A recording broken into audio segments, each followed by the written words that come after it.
Juan Gómez Bárcena, bienvenido a Atrapalibros, un placer tenerte con nosotros. Muchísimas gracias. Y nos hemos citado para hablar de tu último libro, Mapa de Soledades, que es un ensayo en el que indagas en ese gran problema de nuestro tiempo, ¿no? La soledad, esa epidemia silenciosa que la llaman. Sí, porque es cierto que siempre ha habido experiencias de soledad, todos las hemos padecido en todas las épocas, pero ahora estamos en un momento en el que la soledad parece convertirse en algo estructural, algo que tiene que ver con el modo en el que se ha generado nuestra sociedad, con el modo en el que vivimos, y en ese sentido cada vez hay más preocupación por hasta qué punto la soledad puede convertirse en un problema crónico. Así que creo que es un buen momento para reflexionar, bueno, no solo sobre la soledad hoy, sino también sobre todos los ingredientes de la soledad que se pueden, y las diferentes maneras de vivirlo, también en otros tiempos, pero también para entender cómo lo vivimos ahora. Y la historia de este libro es también la historia de una partida de billar. Sí.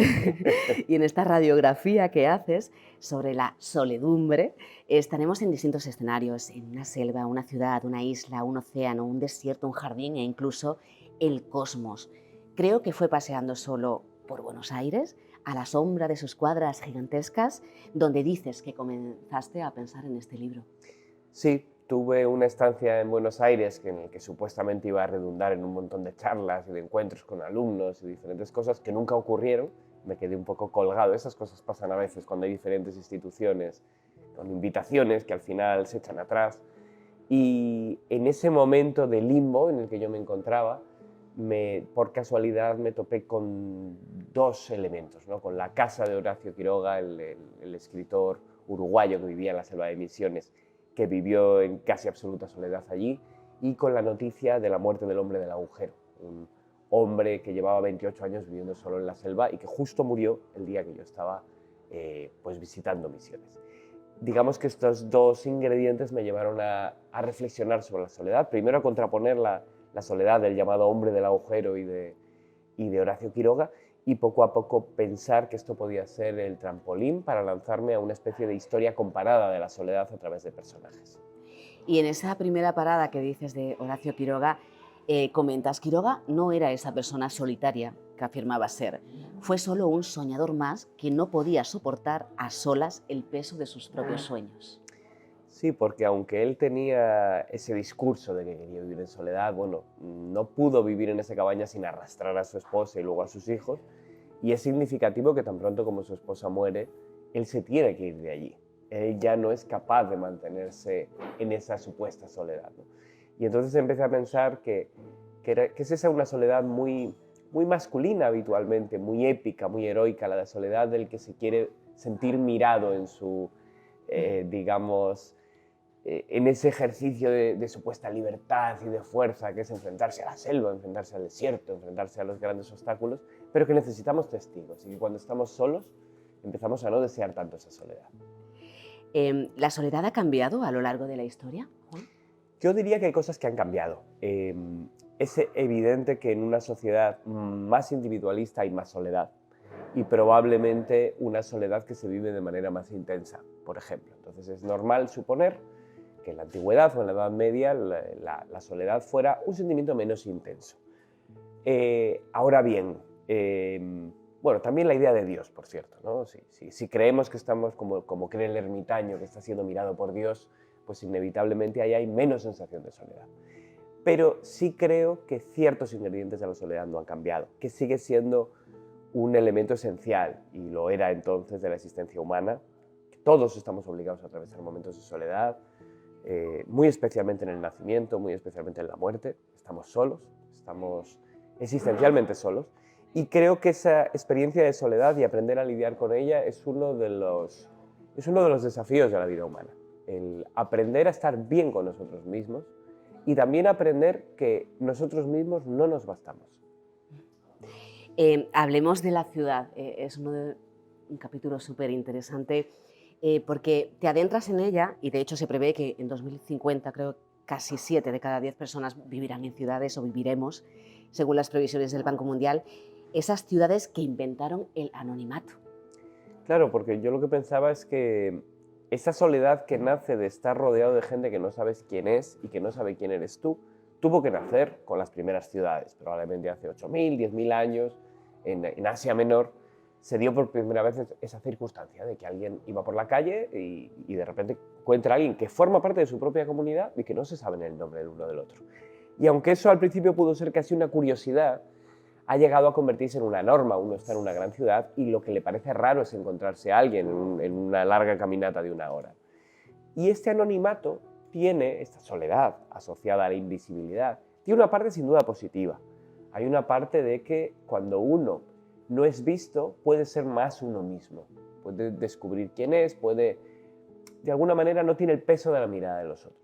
Pero también es cierto que cuando esa soledad se alarga, se hace crónica, puede llegar a convertirse en algo muy triste, porque estamos realmente desamparados, estamos todo el rato sintiendo que hay calor humano en alguna parte, pero no con nosotros. De hecho, dice, solos en medio de la muchedumbre. Claro, y esa soledad en la muchedumbre, que bueno, uso una palabra antigua que rima con ello, ¿no? Soledumbre, que me parecía una palabra bonita para referirnos a esto, es un tipo de soledad muy específico y muy de nuestro tiempo. Hablas también del culto a la productividad y al progreso, que explica por qué los ancianos se han convertido en las víctimas más vulnerables de la soledad.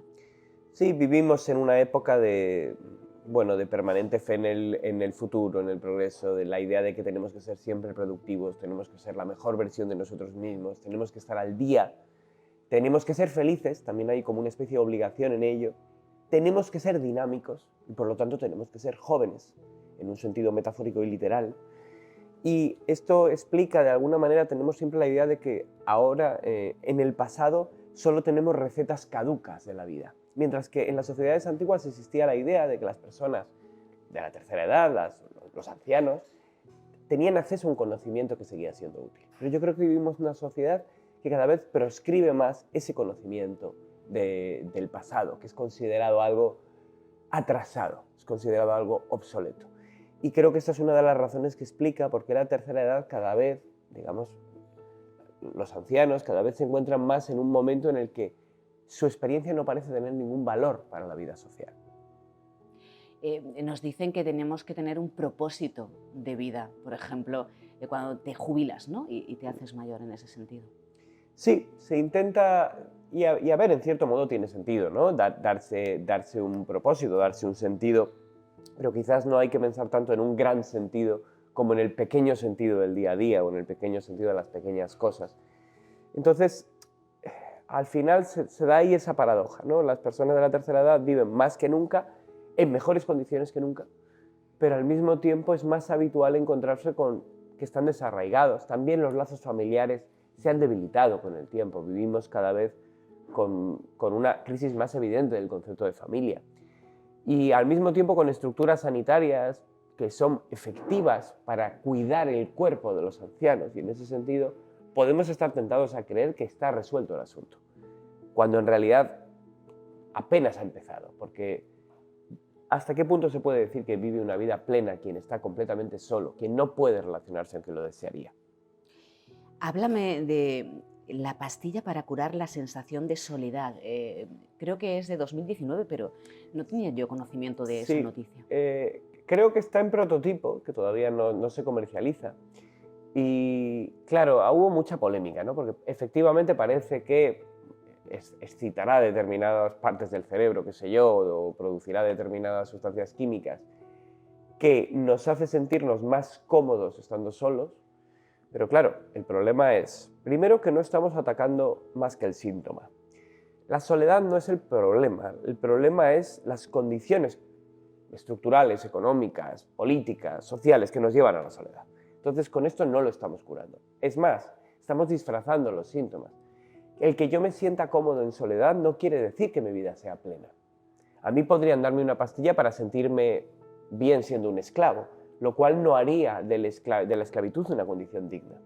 Entonces, quien está crónicamente solo y de una manera grave, yo no creo que la solución sea darle una pastilla para que no se sienta así, sino generar un entorno en el que no esté solo, que no es lo mismo. Y hay muchos datos interesantes en este capítulo, como decíamos, de la ciudad. Por ejemplo, que sabemos que en los últimos años la velocidad al caminar en las ciudades ha aumentado entre un 10 a un 30%.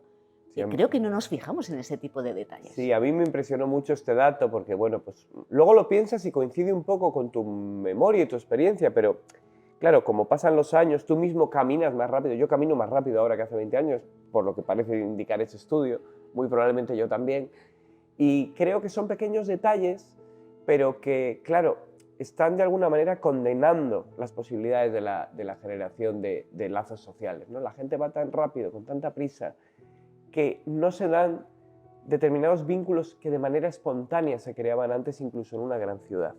Ahora cada vez es más difícil que dos personas tengan casualmente el tiempo suficiente para conocerse, si no es a través de determinadas estructuras mediadas, que ambos van a un curso, o que ambos tienen un amigo común, o que ambos van al mismo trabajo, pero cada vez se están proscribiendo más los espacios de relación espontánea.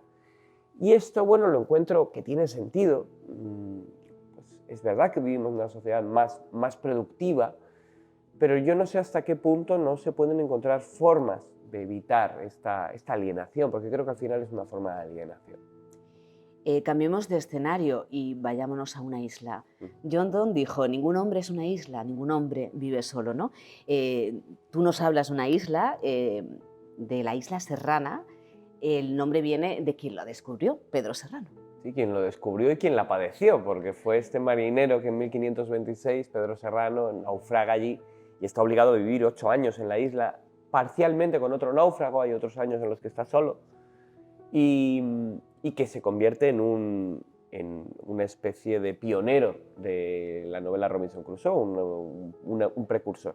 Me resultó muy interesante su experiencia porque él escribió una breve crónica contando lo que había sentido, bueno, lo que había hecho. Casi no habla de la soledad. Y hay muchos debates sobre si no habla de la soledad porque alguien en el siglo XVI no la sentía igual, o no habla de la soledad porque considera que los lectores no estarán interesados en su experiencia. Me parece una pregunta interesante, qué es lo que está pasando ahí, por qué no habla de la soledad. Y bueno, parte de lo que juego es a imaginarme cómo puede ser esa experiencia de Pedro Serrano y de los náufragos en general, incluso de los náufragos que no están en una isla, sino, qué sé yo, quizás en una cárcel, que es otra forma de naufragio. Pasemos al hogar, ¿no? Y si hablamos del hogar, hablamos de mujeres, de labores domésticas y de soledad, pero no física, sino emocional. Sí, quizás es la razón por la que es más difícil identificar de manera inmediata la vida del ama de casa con la soledad, porque uno dice, bueno, está todo el rato con su familia, en su entorno doméstico, arropada, digamos, por un entorno que conoce, pero lo cierto es que es muy evidente que la soledad no tiene que ver con estar lejos del cuerpo de los otros o cerca, tiene que ver con estar lejos sobre todo de la visión, de la mirada de los otros, sentirnos desconectados del mundo. A veces uno puede no sentirse solo estando completamente solo en una habitación y te puedes sentir muy solo rodeado de tu familia. Y por supuesto las labores del ama de casa, no hay nada de malo con ese trabajo. El problema es que ha transcurrido en condiciones de invisibilidad, ha transcurrido en condiciones en las cuales no ha sido valorado. Y cuando dedicas tu vida a algo que no es valorado y que no es visto, es inevitable sentirse solo. También cuando el espacio privado en muchos casos se ha convertido casi en el único horizonte posible de relaciones de la mujer, es inevitable que luego se va a sentir sola. Y probablemente va a sentir el espacio público como más hostil, lo cual hará que salga menos, lo cual hará que sea más hostil, se crea ese círculo vicioso. Entonces a mí me parecía importante también en el libro recoger experiencias de amas de casa y también la experiencia de la mujer a nivel más general a lo largo de la historia, que también se ha enfrentado más a una exigencia de soledad. De hecho, hay otro punto relacionado con la mujer, el ser madre, ¿no? Sí. Esa soledad forzosa. Rachel Cox dice, continuamente planeaba mi huida y cuando volví a quedarme embarazada, acepté mi celda con la resignación del convicto interceptado en la fuga. Sí, no son pocas madres las que hablan de la maternidad como una forma de reclusión. Lo que pasa es que se da ahí también otra paradoja que exploraba y que me parecía interesante, que es que, claro, ser madre es estar ya siempre en contacto con otro, por lo menos con el hijo, y al mismo tiempo ser madre es estar sola en esa experiencia en cierto punto. Entonces creo que es una experiencia de plenitud y de soledad simultáneamente. Yo no soy padre, no he tenido la experiencia y en parte es para mí algo casi he visto con mirada antropológica, ¿no? Preguntando a gente, leyendo y tratando de formarme una opinión, pero no la he podido vivir de una manera personal. Pero me resulta muy interesante esa paradoja, ¿no? De estar solo y acompañado al mismo tiempo, de ya no poder, lo dice también Berta Dávila, ¿no? Ya no puedo ser la mujer que era desde que soy madre, por lo tanto estoy sola en esa experiencia de ser otra, de estar desgajada, y al mismo tiempo estoy siempre acompañada. Entonces, ese me parece una disyuntiva interesante. Vamos a ir terminando. Tengo cantidad de preguntas, pero no podemos alargar mucho. Pero vamos a zambullirnos, vámonos al océano, porque en este libro hay una ballena que no has perseguido como hizo el capitán Ahab, pero es peculiar. ¿Por qué? Sí, la llaman la ballena más solitaria del mundo, o la ballena de los 52 hercios. Es una ballena que se descubrió que su existencia en 1989 porque se empezó a escuchar el canto de una ballena que no tenía los hercios correctos, es decir, no tenía la frecuencia a la que hablan las demás ballenas. Digamos que esa ballena se comunica a una frecuencia que ninguna otra ballena puede escuchar. Y claro, rápidamente emergió nuestra idea de, bueno, esa ballena probablemente lleva, porque sigue viva, 35 años viajando por el Océano Pacífico buscando contacto y no encontrándolo. No sabemos si es una ballena sorda, si es un cruce de dos especies, si es una ballena que nunca aprendió a modular correctamente, no lo sabemos, pero es interesante porque ha inspirado a mucha gente que dicen que se siente muy identificada con esa experiencia de no hablar a la frecuencia correcta, no ser entendido, no ser escuchado, no ser valorado. Sí, estar con otros, pero que no estamos en su sintonía. Por eso me parecía una imagen bonita para ilustrar el océano, uno de los capítulos del libro, y al mismo tiempo hablar de la falta de sintonía con los otros. De hecho, en ese capítulo también nosotros navegamos, pero por internet, y hablas de la soledad digital. Sí, que en mi opinión está un poco sobrevalorada dentro de los libros sobre la soledad y dentro del discurso público. Existe una idea muy señaladora de internet como un generador de soledades, porque es verdad que hay estudios que afirman que las personas que pasan mucho tiempo en internet suelen ser más solitarias.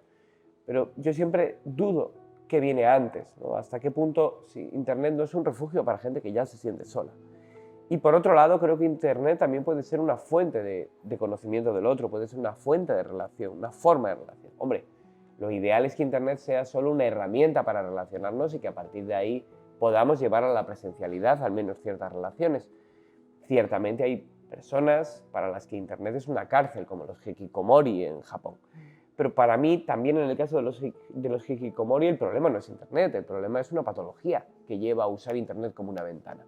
Entonces yo creo que no hay tampoco que denostar internet, sí que hay que prever los riesgos o las posibles interacciones que puede tener con la salud mental.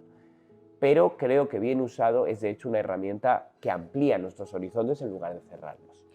Pues voy a cerrar con una cita, tampoco quería ser muy negativa, pero me ha llamado mucho la atención. Recomendamos la lectura del libro, tiene muchos datos que nos pueden llevar a otras lecturas. La soledad es, por lo visto, una experiencia tan dolorosa, tan aterradora, que la gente hace casi cualquier cosa con tal de evitarla.